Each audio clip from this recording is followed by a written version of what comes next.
masih banyak orang loh yang berpikiran kalau public speaking itu bawaan dari lahir, bakat dari lahir. Kemampuan public speaking itu tuh sebenarnya bukan kemampuan bawaan lahir kan, sesuatu keterampilan yang bisa diasah sama kayak nulis. Orang tuanya dasar lamtih gitu. Iya. Apa Bian nih? Apa gerak? Jelaskan apa gitu. Nah aku tuh tipikal yang kayak gitu.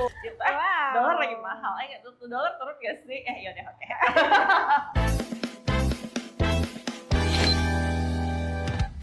Kita akan bahas terkait public speaking karena kita langsung bersama public speaker-nya gitu ya. Lu public speaker gak tuh? Ya kan pada sama ya. Oke. Ada apa nih dengan public speaking sendiri? Nah, ini kita melihat di di fenomena di negara kita gitu ya, atau orang-orang di sekitar kita aja gitu. Nah, banyak orang-orang yang punya potensi yang luar biasa gitu Kak. Tapi sayangnya nih tidak semua orang itu bisa berkomunikasi dengan baik gitu. Tidak bisa menyampaikan skill atau potensi yang ada dalam dirinya itu ke orang lain gitu. Dengan berbagai macam alasan gitu ya. Misalkan kayak introvert atau minder, tidak percaya diri, takut apa segala macam gitu. Nah, pertanyaannya gimana? Gimana nih cara kita menyampaikan ide atau potensi yang kita punya itu ke orang lain dengan rasa percaya diri gitu? Iya sih ya, itu tuh emang kayak kadang-kadang tuh jadi PR untuk teman-teman yang sebenarnya pengen banget punya skill bisa ngomong depan orang banyak gitu ya. Apalagi yang sebenarnya basicnya ini tuh terlihat mudah, tapi pas sudah dijalani kayaknya kok jadi bisa terbata-bata gitu. Betul. Ya. Nah, pertanyaannya sebenarnya bukan percaya diri sih, tapi gimana sih kita yakin untuk menyampaikan apa yang pengen kita sampaikan? Karena kan sebenarnya public speaking itu tuh kan part dari komunikasi kan. Nah, komunikasi sendiri kan adalah bagian dari gimana caranya kita bisa menyampaikan ide, gagasan dan pikiran kita untuk bisa sampai dan diterima sama orang yang dengerin gitu. Bedanya mungkin kalau public speaking itu orang familiarnya sama orang yang tampil di depan audiensnya banyak gitu. Nah, kadang-kadang ya ngobrol sama 1-2 orang aja kan bikin geter ya. Nah, apalagi kalau misalnya ngobrolnya sama banyak orang. Betul. Di depan banyak orang gitu. Terus beda lagi nih sama ketika kita ngobrol kayak gini nih sekarang ngobrolnya di depan kamera gitu, yang nantinya kan ditonton bisa jadi sama banyak orang juga gitu. Yang pertama harus dilakukan kalau pertanyaannya gimana caranya biar bisa percaya diri adalah tentunya bangun kesadaran dirinya dulu. Kamu ngobrol buat apa sih? Oke. Ya kan? Nah, kalau Hana kan yang aku tahu adalah orang yang dulunya tuh pemalu gitu. Menurut ring dalam ya teman-teman. Jadi Hana ini dulunya sangat bisa dibilang introvert banget sih, Nak. Parah. Introvert banget dan juga ini tuh siaran terus juga podcastan itu tuh kayak bukan zona nyamannya Hana. Gimana Hana kemudian bisa kayak pengen banget nih mencoba hal ini gitu? Dari Hana dulu deh. Apakah mulai dari kayak ya udah berani mati dulu aja atau ternyata membangun kesadaran untuk kayak pengen belajar bisa ternyata gitu. Gimana Nak? Ada kesadaran itu tadi Kak, ketika kita kuliah gitu ya, emang tersesat dari awal sih. Ya apalagi justru aku mau komunikasi ya. Betul, karena tujuan awalnya bukan ke sana gitu, tapi karena tersesat di jurusan tersebut gitu, ya mau nggak mau gitu ya, ketika kita sudah kecebur ya udah berenang aja lagi. Oke. Tapi sampai akhirnya memilih siaran di kampus ya. Jadi teman-teman Hana yang si pemalu ini tuh pertama kali terjun ke dunia yang asing ini gitu ya. Nyeburnya beneran nyebur menyelam sambil minum air gitu. Gimana kok bisa sih keceburnya tuh di siaran gitu akhirnya? Karena kan siaran kampus ya. Betul. Dan awalnya itu dari teman dulu Kak. Teman yang ngajakin gitu, dan kebetulan pada saat itu ada rekrutmen di radio kampus gitu ya. Dan ya sudah coba aja dulu gitu. Karena ya sudah sudah tersesat tadi gitu ya. Ya udah kita explore aja lagi sampai ke dalam-dalam gitu. Oke, ini jadi kayak pemudi tersesat ya, guys. Kalau di podcast lain ada pemuda tersesat, di sini pemudi tersesat. Tapi akhirnya ketemu jalan gitu ya. Sampai akhirnya karirnya jadi di public speaking ini gitu. Alhamdulillahnya masih bertahan gitu ya. Iya, alhamdulillahnya. Dan sekarang juga ngajar loh, guys. Nah, itu tuh kan juga ternyata berawal dari kayak kesadaran diri untuk kayak iya sih udah terjebak di sini, kayaknya beneran harus belajar dan mendalami gitu ya. Nah, dan artinya kan bisa aku validasi yang aku bilang tadi adalah membangun kesadaran diri. Itu tuh penting banget gitu.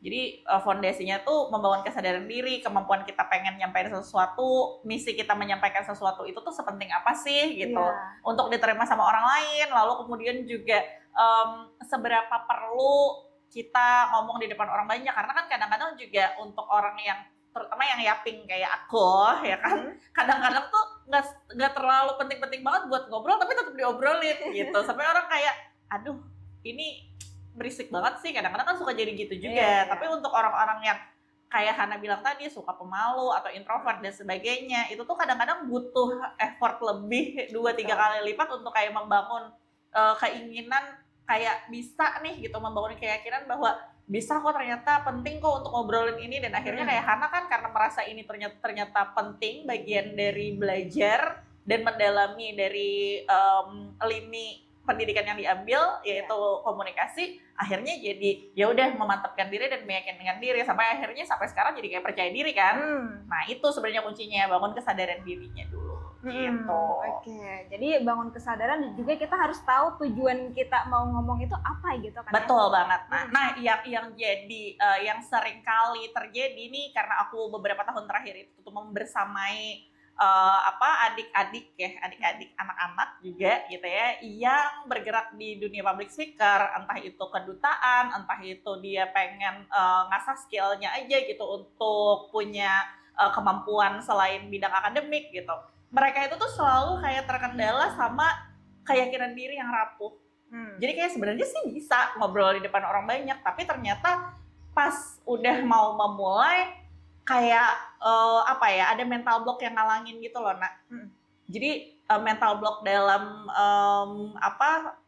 proses kita belajar itu tuh ada beberapa hal. Ada yang ngerasa, yang pertama ada yang kadang ngerasa diri kita itu tuh bisa tapi kita nggak mampu gitu.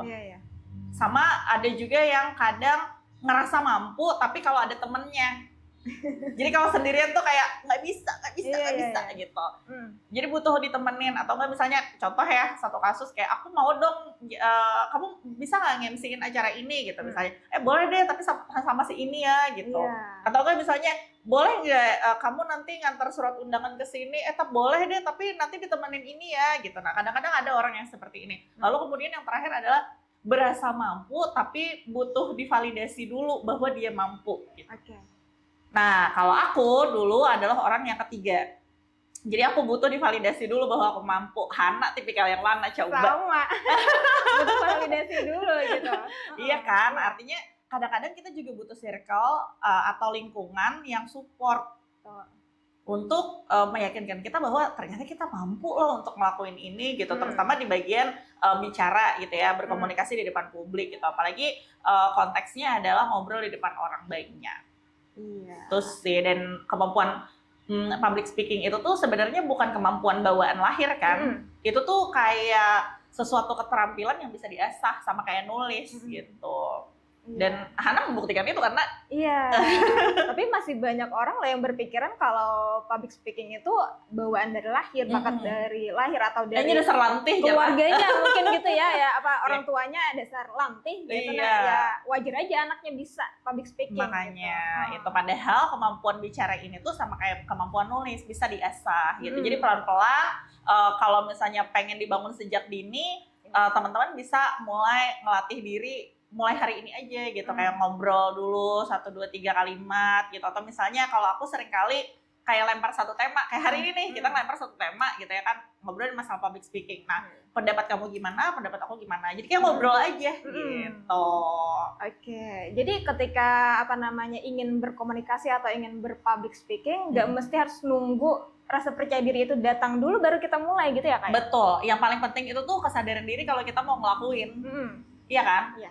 Kepercayaan dirinya ada, tapi kitanya ogah-ogahan ya males juga. Karena kadang-kadang juga banyak yang jago ngomong depan publik gitu ya, tapi karena dia malas aja buat buat ngomong gitu, jadi kayak ya udah diem aja. Karena kan ada part dimana kadang-kadang kita perlu untuk ngomong di depan orang banyak, ada yang kayak nggak usah dikomentarin lah gitu. Apalagi tentang isu-isu yang ya in this economy ya guys, kadang-kadang nggak perlu dikomentarin lah ya, capek gitu. Oke. Nah, ini berkaitan dengan, ini ada ungkapan yang mengatakan ya Kak, kalau kualitas akan berbicara dengan sendirinya, gitu ya. Nah, ini misalkan kita ambil contoh sederhana gitu ya, misalkan kita lagi jualan apa misalkan ayam goreng gitu kan ya, tapi kita tidak ada usaha untuk mengenalkan produk kita ini ke orang lain gitu. Cukup diam aja nunggu si pelanggan datang gitu ya. Nggak ada usaha atau ajakan untuk membuat pelanggan datang ke kedai kita. Misalkan misalkan sekedar orang lewat aja gitu ya, misalkan kita suruh mampir ke kedai kita untuk cobain produk kita nih. Dan produk kita ini apa namanya, rasanya enak gitu ya, produknya juga kualitasnya bagus gitu, tapi tidak ada apa namanya usaha untuk memperkenalkan gitu ke pelanggan itu tadi gitu. Nah, ini di zaman yang sekarang ini harus informasi yang begitu cepat gitu ya Kak ya, untuk apa namanya mengandalkan kualitas aja itu cukup nggak sih? Sebenarnya kualitas itu tuh penting banget. Justru itu yang fondasi utamanya sebenarnya gitu. Jadi kalau aku pribadi itu tuh kualitas itu tuh nomor 1. Jadi kayak dengan konsisten berlatih, bonusnya kan adalah kualitas yang baik ya. Kita jadi akan ketempa sama belajar, kita akan ketempa sama praktik, kita akan ketempa sama jam terbang gitu. Nah, dari kualitas yang baik ini otomatis biasanya orang jadi tahu. Nah, orang untuk tahu itu tuh kan ada beberapa hal ya yang harus istilahnya harus ada di dalamnya gitu loh. Nah, entah itu either orang ngeliat, kalau filosofinya Hana tadi kan pakai ayam goreng ya. Iya. Nah, ayam goreng ada kedainya nih, atau enggak di online ada yang posting nih gitu. Ada ayam goreng baru nih, atau enggak ada public speaker baru nih. Mungkin dia bikin konten gitu, belajar storytelling, baru siaran misalnya. Orang tahu, orang ngeliat. Oke. Setelah orang notice ada kita di situ, ada manusia bernama Desi dan bernama Hana gitu ya kan. Orang tahu, maka orang akan lihat, notice ini orangnya gimana sih kualitasnya, bagus gak dia gitu. Ternyata bagus lagi, cukup kredibel nih. Kalau misalnya nanti dicolekin, Hana bisa nggak MC di sini gitu. Iya kan, orang ngeliat dulu, orang tahu dulu bahwa kita ada, lalu kemudian orang ngeliat kita, kualitasnya bagus lagi. Kalau di ayam goreng, pas dicobain enak lagi, atau enggak semeriwing lewat, harumnya baunya. Iya kan, nah sama, kita juga kayak gitu. Dibuktiin dulu dengan proses, dengan konsisten belajar, atau mungkin konsisten produksi konten misalnya nih, kayak sekarang yang kita buat nih bikin podcast gitu, terus kayak bikin konten-konten yang sekarang short video itu entah lewat platform manapun gitu ya kan. Terus juga misalnya nih kolaborasi sama orang lain, entah itu secara online ataupun offline, biar orang tahu ternyata dia bisa kerja sama juga ya. Kualitas komunikasinya nggak cuma secara publik dan monolog aja gitu, tapi juga ternyata komunikasi personalnya bagus, interaksinya oke, bisa diajakin kerja sama tim, ya kan? Artinya secara packaging kualitas itu tuh nomor 1 sih kalau untuk aku. Dan juga bicara itu tuh kan sebenarnya bukan soal cuma sekedar asal ngomong asbun aja gitu, tapi yang paling penting juga adalah konteks isi dari apa yang kita sampaikan, ya kan? Nah, ini nih yang kadang-kadang suka jadi masalah nih buat teman-teman yang belajar public speaking gitu.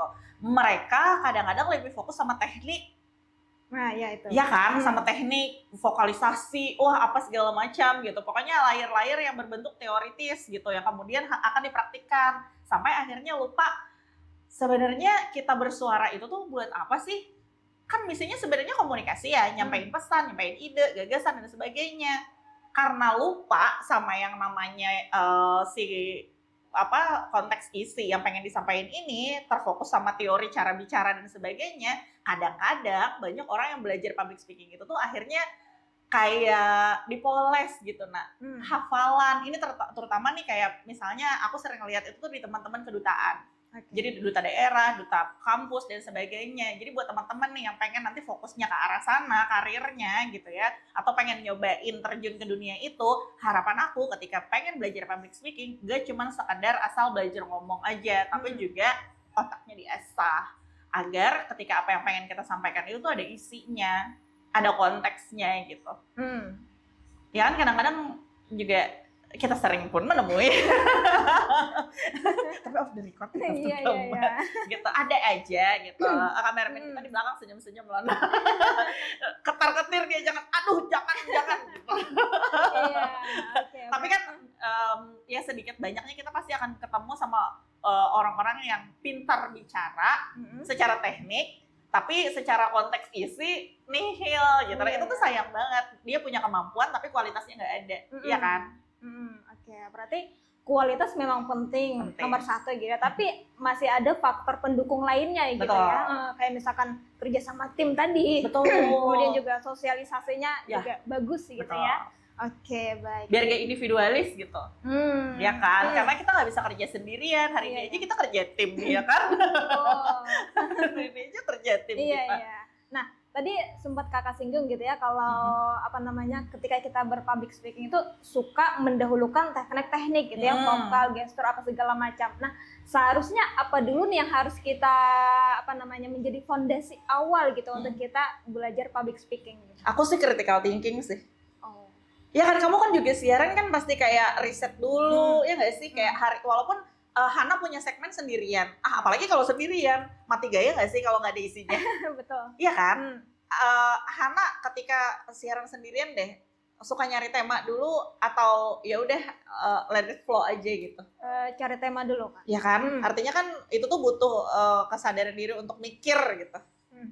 Terus mikir kan juga perlu pengetahuan ya? Iya. Kayak apa nih, riset kemana nih, nyari kemana nih gitu, googling apa ya hari ini gitu. Betul. Terus juga netizen gitu kan ya, sudah pada pintar-pintar gitu. Kalau misalkan kita salah atau apa, ya ada aja kritikannya gitu kan ya. Jadi kita sebisanya untuk bisa menghindari itu gitu. Betul gitu. Jadi kalau menurut aku fondasi pertamanya itu adalah critical thinking. Karena menurut aku ya, bicara itu tuh istilahnya sebuah kebutuhan yang harus diisi sama kemampuan berpikir dan menulis. Jadi berpikirnya itu dapat dari rasa penasaran, ya kan, yang bisa kita penuhi kebutuhannya dengan baca buku, dengan cari informasi lewat podcast, misalnya dengerin podcast kita hari ini misalnya, ya kan, walaupun kita ngobrol aja hari ini. Tapi dari sana tuh kadang-kadang kita ketemu insight-insight baru gitu kan, untuk memenuhi rasa penasarannya kita. Lalu kemudian yang kedua, agar bicaranya runut, maka harus belajar nulis, karena dengan menulis kan otomatis otak kita jadi kayak berpikir, apa dulu ya yang pengen ditulis gitu, apa dulu ya yang pengen diceritain, apa dulu yang pengen dikeluarin gitu. Nah, ide-ide gagasan itu tuh bisa dituangkan secara runut lewat tulisan. Makanya 3 hal itu tuh jadi kayak terhubung gitu. Kalau dulu di bahasa Indonesia gitu ya, kan ada 3 fondasi, ya kan, mendengarkan, terus menyimak, ya kan, menyimak lewat membaca dan mendengarkan itu tadi, lalu kemudian menulis dan bicara gitu. Dan 3 fondasi ini tuh kayak nggak bisa terpisah gitu loh, Nah. Kalau menurut Hana gimana? Apa yang paling penting dari public speaking? Coba, kan Hana udah berkecimpung di dunia public speaking ini tuh bertahun-tahun ya, dari zaman kuliah gitu. Gimana, Nah? Ya kurang lebih sama juga sih, sama kayak critical thinking tadi, dan juga harus diawali dengan menulis gitu, karena apalagi Hana ini yang nggak suka banget nulis, nggak suka baca pun juga kayak terpaksa gitu ya. Tapi ya mau nggak mau, karena kita di dunia broadcast gitu kan ya, juga kita ketemu sama orang dan harus ngobrol, ada runtutan gitu ya, nggak bisa kemana-mana nih obrolannya gitu. Betul. Jadi harus kita urutkan mana dulu yang pertama, yang kedua, dan seterusnya gitu. Karena kalau Hana sendiri kalau ngomong biasanya suka kemana-mana gitu. Iya, benar banget sih. Aku kayak aku kan gampang terdistract ya. Jadi kalau ya kan gampang terdistract, apalagi kayak tadi ada yang lewat aja, teman kita lewat di belakang kamera kayak aku tuh pengen hai gitu. Tapi on cam nggak bisa ya, karena maka dari itu tuh kayak melatih otak untuk berpikir runut itu tuh penting banget, Nak. Atau seenggak-enggaknya gitu ya, tiba-tiba ke distract sama obrolan yang lain, kita bisa balikin lagi ke benang merah dari misalnya tema hari itu gitu, atau enggak konteks dari pembicaraan yang di awal, seperti itu sih. Karena suka sedih juga sih, Nah, ketika ada yang datang pengen belajar public speaking, pengennya belajar kayak, aku pengen dong tekniknya biar bisa dinamikanya, misalnya kayak penekanannya bagus, artikulasinya jelas, intonasinya tinggi, nada turun rendahnya tuh bagus gitu. Tapi aku tanya, udah ada belum yang mau disampaikan? Mereka jadi bingung, iya ngebahas apa ya? Ya udah, kan kita bicara perlu konteks ya. Iya. Ketika aku tanya kayak, yuk kita ngebahas ini yuk, ceritain dong.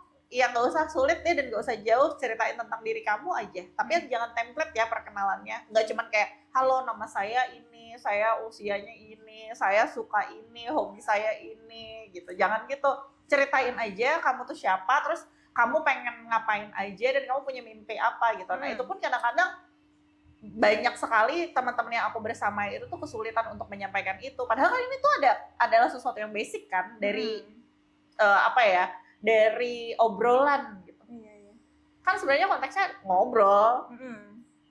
Nah kalau kita nggak bisa ngobrolin diri kita sendiri sama banyak orang, sama satu orang deh, atau nggak sama 2-3 orang gitu, ya gimana bisa membangun diri jadi sosok yang jago public speaking gitu sih. Iya, dan juga kebanyakan orang itu maunya instan, mau yang langsung ke banyak orang gitu. Course-nya mau sebulan langsung bisa hatam. Iya. Sementara di rumah nggak pernah diajak ngobrol. Padahal kita mulai dari yang kecil-kecil aja dulu. Betul. Kita ya. Baru nanti terjun ke yang banyak orang. Betul gitu, sekali. Publik. Gitu. Nah, Hana pernah nggak sih nemuin gitu ya, orangnya tuh kayak ketika ngobrol itu tuh jago banget gitu. Tapi ternyata tidak berdampak menurut Hana, dalam artian yang dia obrolin itu tuh kayak muter-muter aja. Misalnya dalam konteks publik ya. Oke. Misalnya dalam satu misi dia lagi pengen ngasih wejangan deh misalnya.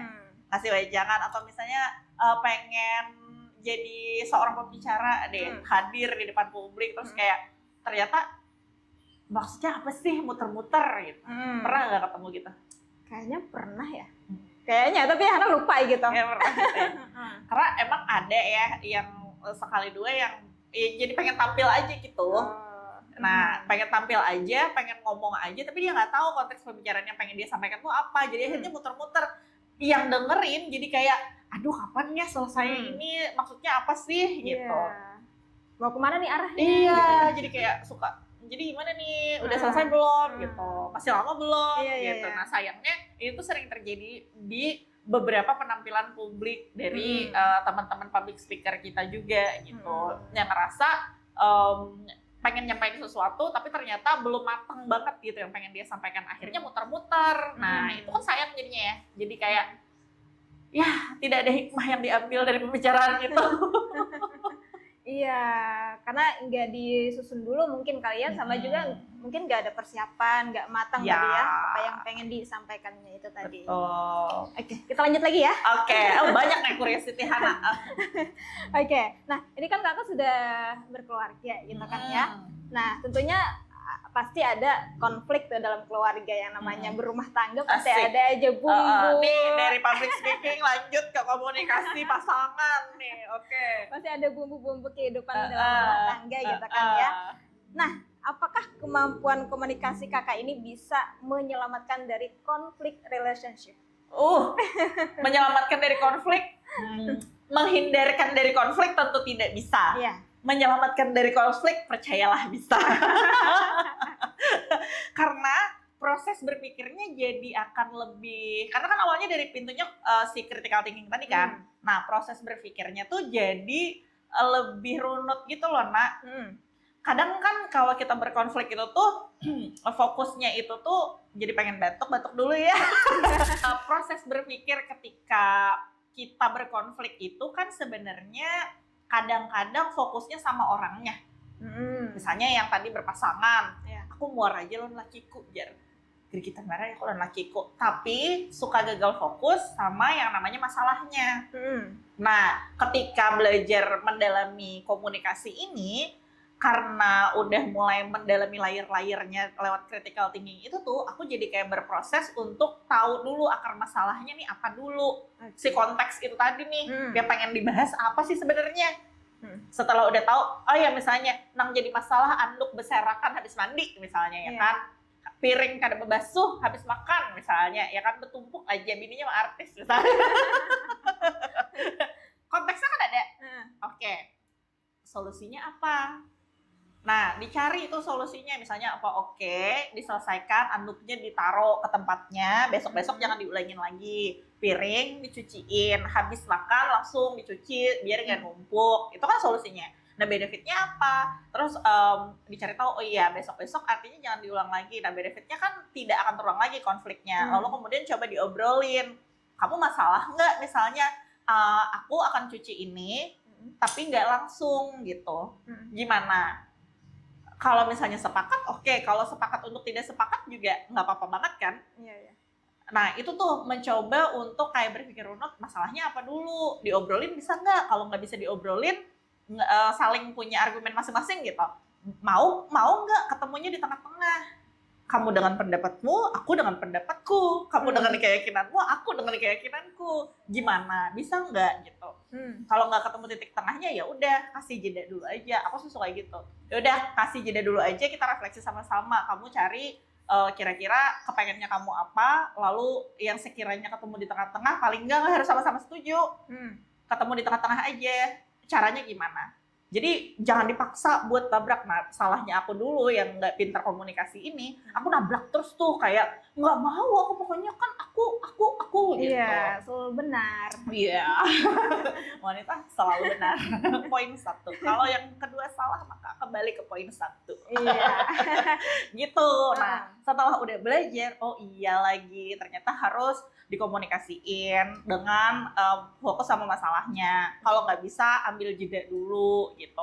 Terus aku belajar komunikasi efektif kan jadinya. Nah, kita pernah belajar ini juga waktu di siaran ya kan, tentang gimana menyampaikan perasaan lewat point of view aku, bukan kamu sih, ya kan biasanya gitu ya, kayak cewek tuh, pian pong jar, gara-gara kamu sih jar, aku jadi begini lah, gimana?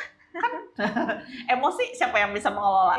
Diri kita sendiri kan. Jadi point of view-nya dari kita. Misalnya kayak aku kesel banget deh, kamu kan bisa negor aku baik-baik untuk naruh anduk ke tempatnya lagi misalnya gitu. Boleh nggak kalau misalnya ini tuh kelupaan lagi, naruhnya ditumpuk lagi di kasur, akunya tinggal dikasih tahu aja.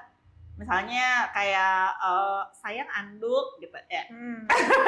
Agak gimana ya, karena nggak pernah gitu. Misalnya gitu ya kan. Nah, dikasih tahu aja, boleh nggak gitu, tapi dari aku. Ketimbang aku kayak, ya kamu kan bisa kasih tahu aku baik-baik gitu. Dia kan nyolot jadinya gitu. Nah, setelah belajar si komunikasi efektif ini, nggak cuma sama pasangan, sama anak, sama teman gitu, bahkan kayak sama partner kerja aja, aku juga sering ngobrol kayak gitu, sering ngasih taunya kayak gitu. Oke, berarti cari tahu masalahnya dulu, akar masalahnya nih apa dulu gitu. Betul. Ya. Kemudian dicari solusinya sama-sama nih. Yes, betul. Okay. Nggak harus sama-sama juga sih, bisa aku punya solusi, kamu punya solusi, terus ketemu. Kalau nggak cocok, gimana ketemunya di tengah-tengah gitu. Okay. Kadang kita suka benci duluan sama orangnya tadi. Ya karena kesel, ya kan kayak nyebelin banget deh gitu. Kayak kan bisa ya ditegur baik-baik gitu misalnya. Akhirnya jadinya dipendem tuh. Karena malas berkonflik. Padahal iya kadang-kadang dunia itu tuh butuh konflik aja. Cuman harus diselesaikan ya guys. Iya. Nggak cuman konflik berkepanjangan gitu, diselesaikan aja. Okay. Diobrolin baik-baik. Oke, jadi komunikasi yang baik bisa menyelamatkan dari konflik gitu ya. Betul. Kemudian tadi juga dengan kita berkomunikasi kita tahu ketika ingin menyampaikan apa yang ingin kita sampaikan itu ada tujuannya gitu. Benar. Nah, pertanyaanku sekarang satu, Hana kalau misalnya diajakin ngobrol ketika berkonflik gitu, tapi Hananya bisa ngobrol, lawan bicaranya nggak bisa ngobrol, gimana? Kan pernah ya, pasti ada pernah di situasi itu kayak, aduh kagak bisa diajak ngobrol lagi ini gitu. Tambah lagi Hananya suka mendem kan ya. Adakah di antara kamu yang juga silent treatment guys? Bahkan masih sampai sekarang sih, tapi nggak yang silent treatment dulu sih. Iya sih. Tapi aku juga ngobrolin soal silent treatment ya. Aku juga punya teman yang dulunya silent treatment. Nah, aku kan suka kayak mencecer orang untuk menyelesaikan masalah saat itu juga tuh. Karena pasti punya teman yang kayak gitu, jadi kayak kenapa Bian nih? Apa gerak jelaskan apa gitu. Nah, aku tuh tipikal yang kayak gitu. Memburu-buru orang untuk kayak yuk cepetan selesain biar ini kelar gitu. Nah, sayangnya aku nggak tahu kalau ternyata orang silent treatment itu tuh berkutat sama pikirannya sendiri, dengan kekhawatirannya sendiri, dengan kekhawatirannya sendiri kan, gitu. Nah, kalau dulu aku kayak suka nyecer gitu, atau enggak paling enggak aku bete gitu, kayak, ih dia apaan sih? Kan gue bukan paranormal ya, bisa nebak-nebak isi pikiran kamu gitu. Iya. Ngomong dong salahnya di mana gitu. Suka kayak gitu dulu gitu. Sampai akhirnya belajar dong. Ternyata tipikal jenis orang berkomunikasi itu tuh beda-beda. Ada yang suka langsung menyelesaikan saat itu juga, case close, selesai gitu. Tapi ada juga yang butuh mencerna dulu, butuh jeda dulu. Dan Hana tipikal kayak gitu kan, kayak pengen bersikap ini tapi kok kayak aduh gimana ya gitu. Seperti itu sih. Dan ini juga sebenarnya kadang-kadang bisa terjadi di area publik loh. Nah, kamu pernah mengalami gak sih kayak kadang-kadang tuh ketika mediasi tidak ketemu antar banyak orang gitu, antar satu kubu dengan kubu lainnya. Pernah ketemu proses itu nggak sih? Nah, atau pernah ada di situasi gitu? Belum pernah sih Kak. Nah, ini misalnya sering terjadi pada saat demo biasanya. Kameramen langsung, oh gitu. Sering terjadi, tapi ini buat teman-teman proses berpikir aja gitu. Ini tuh pernah dan sering kali terjadi pada saat demo. Satu kelompok publik dengan satu kelompok publik tuh nggak ketemu ngobrolnya gitu. Yang satu mempertahankan egonya, yang satu mempertahankan egonya. Yang sering kelupaan lagi-lagi masalah intinya. Bertahan dengan kemauannya masing-masing gitu. Nah, seandainya dua-duanya mau logo untuk kayak beneran mendengarkan sepenuh hati sepenuh tubuh ya, untuk kayak nerima mau apa sih sebenarnya gitu, diterima dulu lalu kemudian ya kita pertimbangkan untuk menerima ini, gimana caranya biar bisa ketemu di tengah itu tadi gitu. Itu akan sangat menyenangkan dan akan sangat banyak kedamaian di muka bumi ini sih kayaknya. Tapi kebanyakan yang terjadi kan adalah kita mendengarkan orang lain untuk bersiap memberikan jawaban. Kayak hendak apa nih gitu. Kayak maunya apa sih sebenarnya gitu. Ayo oke deh sini deh aku dengerin gitu. Aku udah punya jawabannya kalau dia ngasih statement ini. Nah, itu tuh kan sebenarnya sudah bersiap. Kita jadi nggak terbuka untuk kayak mendengarkan aspirasi dari kedua belah pihak mungkin atau salah satu pihak gitu. Nah, itu tuh sering banget terjadi. Nah, akhirnya ya itu tadi mungkin Hana pernah lihat di berita aksi demo atau aksi masanya jadi kayak bentrok atau gimana gitu. Nah, biasanya jadi kayak gitu. Oke. Nah, ini yang paling menarik nih ya Kak ya. Menarik nih. Yang tadi aja udah kamera gitu. Nah, ini kan yang namanya berkomunikasi itu banyak benefitnya gitu kan Kak ya, kalau kita bisa berkomunikasi dengan baik, apalagi punya skill public speaking tadi. Nah, gimana caranya dari skill yang kita punya ini bisa menghasilkan apalagi kan kakak ini sebagai public speaker gitu ya, sudah membuka kelas gitu, kemudian ada jadi pemateri juga, nge-MC juga, dan punya bisnis juga. Dan itu berawal dari public speaking ini tadi. Nah, gimana tuh Kak caranya? Aku sih jawabnya itu tuh kayak bonus ya Nak, bonus dari konsisten yang dilakukan sebenarnya. Jadi kayak kita kan ngebangun fundamental dari si belajar bicaranya itu kan kayak pelan-pelan ya, kan gak instan ya. Hana pun juga pasti menjalani hal serupa gitu ketika masuk kuliah, terus ketemu jalan, belajar terus kayak dapat kesempatan ini.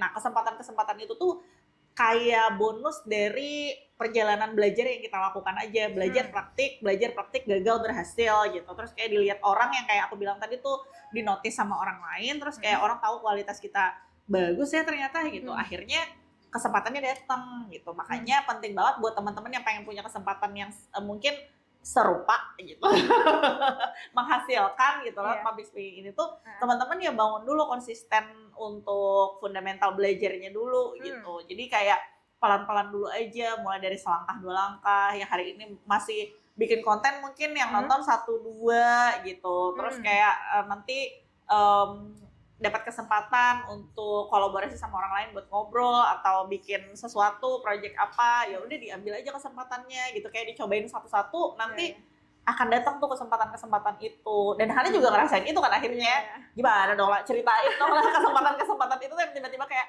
aduh bisa nggak ya. Walaupun kita kadang-kadang jadi kayak ini beneran nggak sih?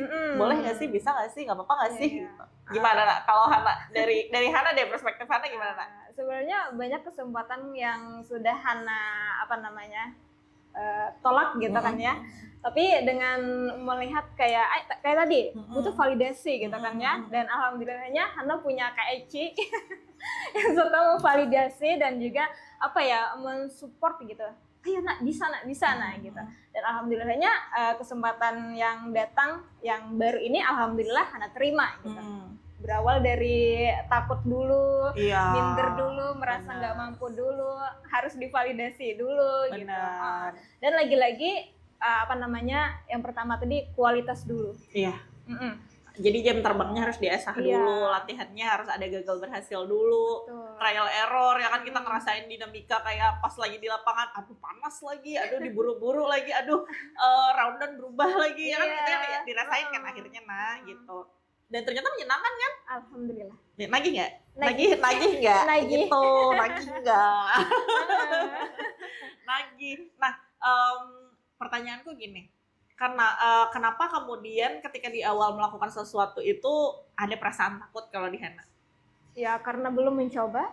Iya, karena belum pernah menjalani kan sebenarnya. Lalu ada perasaan-perasaan gak enak, ada perasaan takut, ada perasaan gimana ya gitu. Nah, ini tuh yang sering datang pertanyaan-pertanyaan ke aku ketika membersamai teman-teman belajar, terutama belajar public speaking.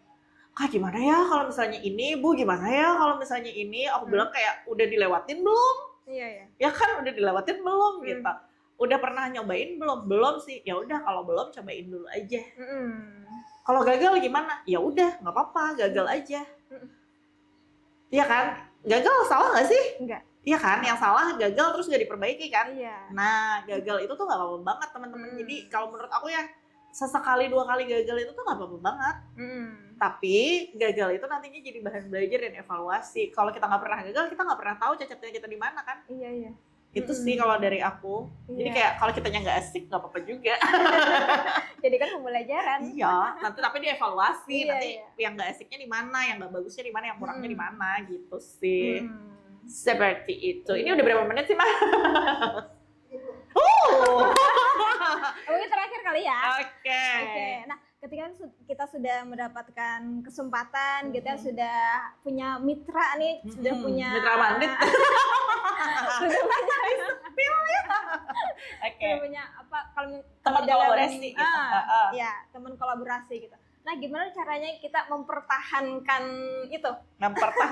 Jalin silaturahmi dengan sering kirimin parcel. Enggak bercanda. Aku sih kayak mencoba untuk tetap terkoneksi sih, walaupun gak terlalu sering, tapi jadi kayak aku tuh lebih suka kualitas daripada kuantitas, walaupun ternyata sebenarnya kuantitas juga harus tetap dipenuhi ya dalam bertemu gitu. Untuk kolaborator sendiri, kadang-kadang gitu ya, aku agar tetap terjalin dengan baik, aku tetap suka kalau di sosial media aku suka replay updatean mereka gitu, nggak sering-sering juga sih kayak momen-momen penting gitu, atau enggak misalnya untuk teman-teman kolaborator yang kastanya lebih tinggi gitu ya misalnya gitu yang susah ditemui, aku kayak ketika ketemu tuh beneran hadir sepenuh hati sepenuh tubuh, kayak nanyain kayak apa kabar gitu, excited itu pengen tahu kabar dia gitu. Itu sih. Terus juga yang paling penting itu tuh adalah bahasanya tuh kayak reguler aja untuk ngajakin kolaborasi. Jadi kayak misalnya kayak aku tuh berkala kan ada live di Instagram gitu. Nah aku biasanya menyambung silaturahminya dengan nyolekin satu-satu gitu, kayak hai kak, udah lama tidak bersua, kamu kangen gak sih ngobrol sama aku gitu. Iya ngobrol yuk, ya udah yuk live IG tanggal sekian bisa nggak gitu. Nah biasanya gitu. Dan ya itu hadir ketika mereka ada di momen-momen yang mungkin lagi nggak enak atau mungkin lagi berduka misalnya gitu. Nah kita hadir dengan sepenuh hati sepenuh tubuh, nggak cuma sekadar basa-basi aja. Itu sih, daripada kayak intens gitu, komenin IG statusnya dan sebagainya. Dan kita pun juga kan yang sebenarnya ketemunya weekly, bahkan ini berapa bulan nggak ketemu kan, Iya. ya kan? Nah tapi kayak kontekannya tuh yang emang penting aja, dan juga kayak kalau aku tuh suka kayak penasaran, Hana gimana ini gitu. Hana mau ngajar lagi nggak aku ini gitu. Terus kan kayak kamu kayaknya excited juga, terus aku kayak oke, menangkap sinyal excited itu ya udah disambung aja tali silaturahminya untuk kayak kita tetap hadir di kehidupan mereka gitu. Nah, Hana kan bukan tipe yang suka memulai atau suka tanya kabar gitu ya. Ketika ada orang yang nanyain kabar aja gitu, rasanya kayak oh ternyata aku masih diingat ya sama si orang itu gitu, padahal sudah lama banget nih nggak ketemu gitu. Rasanya jadi kayak oh ada yang menyayangi aku kayak gitu ya. Kasian banget di sini aku peluk, aku sayang. Jadi berasa kayak gitu gitu. Jadi nggak sekedar basa-basi aja, walaupun mungkin itu dianggap orang cuma nanyain kabar biasa aja, tapi bagi Hana itu luar biasa gitu. Spesial kan ya, karena tidak menjadi rutinitas gitu. Dan aku juga tipikal bukan yang kalau misalnya ada momen apa gitu, terus aku kayak langsung kayak selamat ya, karena aku kadang-kadang suka bingung ngelanjutinnya apalagi ya. Iya, sama takutnya ke skip, karena kan apalagi Hana deh kalau misalnya habis ini siaran tiba-tiba kayak tadi udah dibales belum ya gitu. Karena aku juga sering tercecer sedemikian ya gitu, sampai kayak orang nanya, WhatsApp kamu kapal Titanic ya, kok suka tenggelam gitu. Dan sering kayak so sibuk aja gitu. Iya, dan kebanyakan balasnya itu di pikiran. Iya, bahkan nggak usah orang, teman-teman, pasangan aja kadang-kadang suka, hey kamu belum ngajak aku seharian. Iya lupa, maaf. Perasaan tadi udah, ternyata teksnya baru diketik dan tidak dikirim. Nah itu tuh kan kayak, ya udah sih, yang penting kita berkualitas, aku bilang gitu. Excuse aja itu mah. Sama kita berdua ini suka ke distract gitu ya Kak. Iya, jadi bener. lupa lagi nih Betul. Balas chat orang tadi. Iya, jadi gitu teman-teman. Emang otaknya suka kebagi-bagi kalau cewek, banyak yang dipikirin ya. Entah kami tuh yang layar-layar penting aja nggak suka dipikirin gitu. Sampai akhirnya yang penting jadi ke skip. Jadi aku ketimbang kayak kalau aku lagi tidak standby untuk balasin teks berikutnya, aku paling cuman kayak kalau di sosial media aku ngelop gitu. Gitu, agar tersambung aja sih tali silaturahimnya. Agar perjalanan agar perjalanan kolaborasinya tetap terjaga. Dan ini kan juga jadi pembuka networking untuk mendapatkan ini di edit gak nanti? Oh ya, gitu ya, nanti minta gitu ya. Ada dolar ya. Gitu. Dolar lagi mahal. $1 turun gak sih? Yaudah oke. Kita tutup aja ya. Takut makin panjang nih urusannya. Iya, luar biasa sekali gitu ya. Dari komunikasi tadi yang dari awal untuk bisa menyampaikan ide kita, kemudian juga bisa menyelamatkan kita dari konflik sampai menghasilkan cuan. Luar biasa sekali pembahasan di podcast perdana kita pada hari ini. Apa tadi nama podcast kita? Ngobrol aja hari ini. Iya, dan saksikan lagi di podcast nanti episode kedua kalau ada. Ini kalau diterusin sama kameramen kita ya guys. Semoga tayang ya. Pokoknya kalau like-nya tembus berapa? Like-nya tembus berapa, 1 juta? Jangan. Agak PR sih kalau 1 juta. Agak PR ya. Udah oke. Ya, pokoknya jangan lupa di-share, terus juga jangan lupa di-like, komen juga kira-kira abis ini kita ngobrolin apa lagi. Boleh nggak gitu ya? Boleh kan ya? Ngobrolin apa lagi, dan juga jangan lupa untuk subscribe. Yes, dan sampai jumpa.